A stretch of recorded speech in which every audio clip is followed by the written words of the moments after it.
Hi, my name is Jen Potter, and I am the host of Networking Now. Networking Now is a show that talks about business and all of the different things that come with it, talking about networking, talking about the struggles, and all of the different things that business has to offer.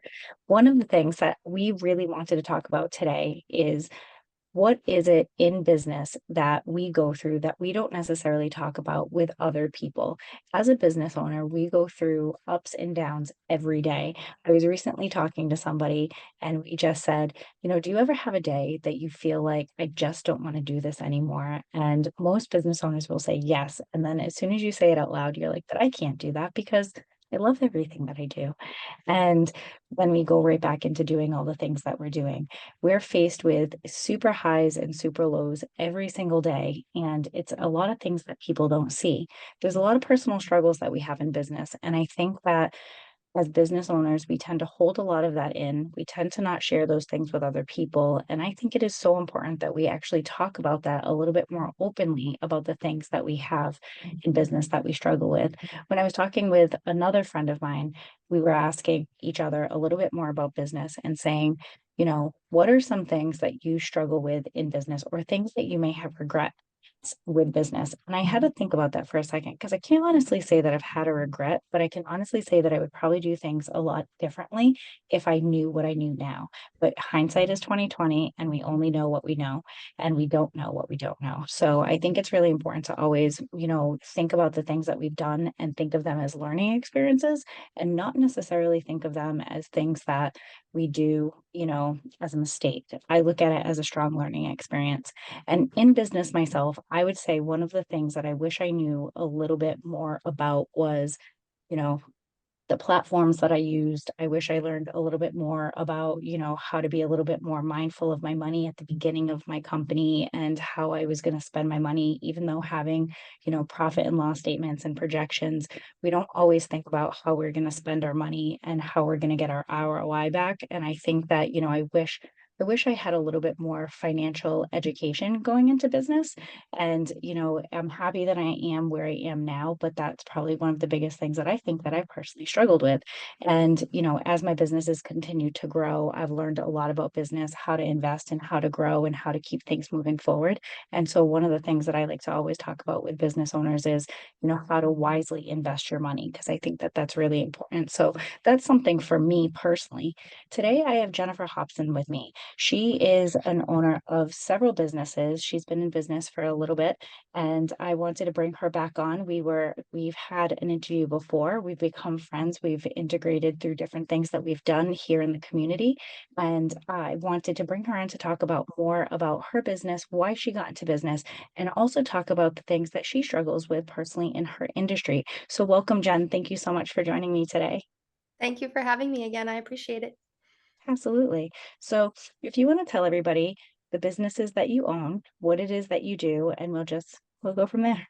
Absolutely. So, I became an entrepreneur just about actually, it was 7 years because I have an anniversary on March 30th. So, it was one of those things where you don't realize till the next day because you're too busy doing the things that you do.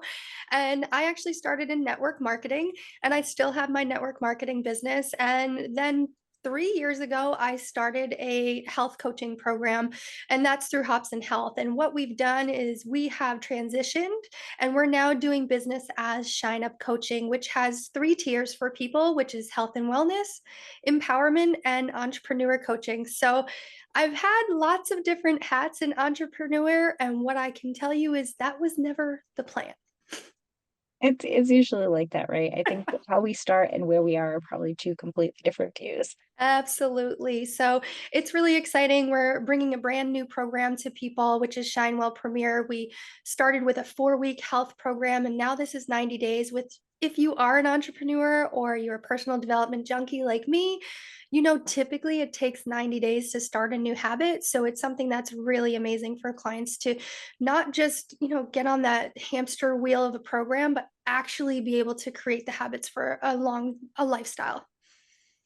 It's hard to do that. Whenever anyone does something, you can usually get through those first few weeks, but once you get past that, you're like, yeah, do I really want to keep doing this? And Exactly. it can be really hard. And sometimes doing it by yourself is really, really difficult. And, so when the reason why, what is one of the reasons why you focus on that particularly? Sorry, mouthful.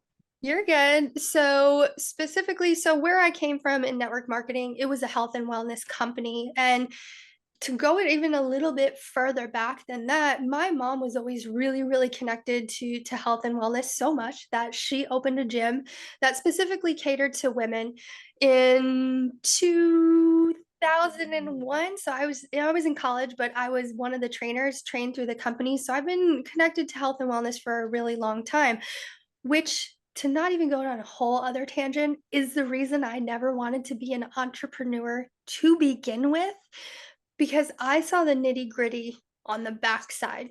Your overhead, your employee, your salaries you had to pay, the cleaning of the bathroom, right? Literally the nitty and gritty. So what I did love was her passion for helping people. And that really resonated with me. And when I got aligned with my network marketing company, they preach very much the same things that we were already connected to, which was, fueling your body, take care of your family, not being perfect, right? It's about progress, not perfection. And that's really what's transitioned into this company. And I just wanted to amp it up for people, right? Take something that we're already doing well and give them more. I think so many times, specifically talking, and actually, you know what? Let me correct myself. Not just health and wellness, but health and wellness and empowerment and entrepreneur, it's 90% mindset, 10% action. And sometimes we just talk ourselves out of all of these things that we want to do before we even get started. And that's why with 90 days, people get accountability, they get support, they get habit building, and then they also see results. Because a lot of people, you can do anything for 30 days, but are you still going to do it if you haven't seen any results? And I think that's why it's really important to bring people something that lasts a little bit longer that they can connect with. I absolutely agree with that. And, in that first 30 days, like when you first start a business, I mean, in the first 3 years that you start a business, right? And so it's not the instant gratification. And I think that's really important, especially in your industry, because people want results like yesterday. And it's like, oh, I've been on a diet for 2 days. I don't know why I didn't lose weight. Well, are we kidding? It's been 2 days Yeah. and our bodies fluctuate, right? And so it's one of those things where like you said, it's like this mindset.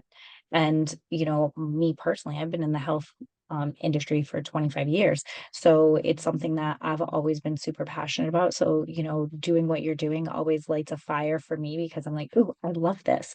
And I know why it's so important. And I really appreciate why you do what you do because it's everybody needs accountability. And what you have to offer myself as a coach too, but like in your industry, the accountability is the biggest thing. Like you said, mindset 110%. If you're posting, things like posting online to get people to see what you're doing, the second people are like, "Oh my goodness, like you're doing so great." You're like, "Ooh, I'm doing this." And it's like you get that instant accountability. But if you don't have somebody to like really hold your hand and walk you through it, a lot of times we tend not to succeed. Myself included, like there has been so many times where, unless I sign up to do something, like for me, like I'm like the extreme sport person. So everyone that knows me knows that if I'm going to sign up for something, I'm going to sign up for like the Boston Marathon. Why? It's accountability. Mhm. The only reason why I sign up for these big things is because I now have accountability attached to it. I have to raise money, I have a goal, I have to do it. So for me, I set myself up that way. When I do coaching programs, like I think working with a coach, I think is fantastic. I think every coach should have a coach, but I think everybody should have a coach at some point in their lives, especially when you're looking to make a big change and especially in your field. So you have three different tiers. And what is out of all of them, what is your favorite one to work with? There's got to be one. So before I even go into that, I have to harp on accountability because a lot of people think, oh, accountability, I just need a coach because I want them to call me and remind me of what I have to do. And they're going to hold me accountable and they're not going to let me not do something. Accountability is a two-way street. So, yes, you can have a coach. Yes, you can have an amazing program. However, part of it is creating a habit of keeping yourself accountable. Like you said, you would sign up for the Boston Marathon, but the Boston Marathon isn't calling you, making sure you're going to run. So, part of it Correct. is ownership of your own accountability. I had to get into that and just to get Oh, away from no, I love that. answering your question to begin with. So, I have a two-part answer to that. So my belief truly is you have to start somewhere. And if you're going to start somewhere, and that's why we've done it that way in bringing Shine Up Coaching to the public, is with health and wellness, because if you are not healthy, you can't do anything else.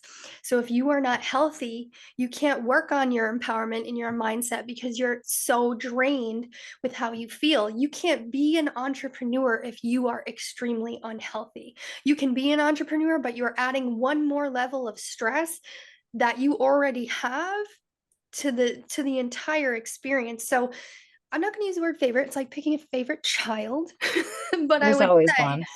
I'd be lying if I said that wasn't the truth. right, if there's a place to start, it's with health and wellness, because feeling, and that doesn't necessarily mean, a lot of people think, oh, health and wellness, that's somebody that wants to lose weight. They want to change the way that they look. Absolutely not. I am currently in a transition of health because I have a thyroid disease. So I'm not the healthiest I could be. So I have to still take care of myself and make sure I'm actually investing a little bit of extra time that maybe the average person wouldn't. So, really, starting with health and wellness is the key to being successful at the rest, because when you are healthy, everything else can fall into place. If you're not, you already have those ideas. Like you said, being an entrepreneur, there's days where you don't want to do stuff. Well, guess what? If you have migraines 9 out of 10 days, guess how many times you definitely don't want to be doing those things. I 110%, I suffer from chronic migraines. So right out the gate, I can tell you firsthand how awful that is. And so we're already at the end of our first segment. We're going to take a quick break. And when we come back, I want to talk a little bit more in detail about that health and wellness piece and why it's so important. So stay tuned. We'll be right back.